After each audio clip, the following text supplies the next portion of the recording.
எல்லாருக்கும் வணக்கங்க. குரோம்பேட்டு பேருந்து நிலையம்.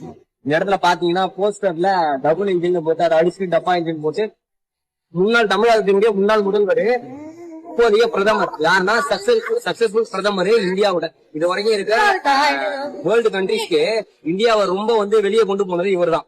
இந்த நபரை நீங்க என்ன பண்ணிருக்காங்க நீங்களே பாருங்க. இது யாருக்கு அவமானம்? தமிழகத்திற்கு அவமானமா அப்படின்னு பாத்தீங்கன்னா இல்ல, இது இந்தியாவுக்கே அவமானம். உலக அளவுல இந்தியாவின் பெயரை தூக்கி பிடிச்ச ஒரு பிரதமர் இந்த மாதிரி போட்டிருக்காங்கன்னா இவர்களுக்கு தேவை என்னதுன்னா இவங்களுக்கு மக்களோட நலன் தேவையில்லை. உங்களை பொறுத்த வரையும் இன்னொரு விஷயம் என்னன்னா, நாட்டுல மக்கள் ரொம்ப பாதிக்கப்படுறாங்க.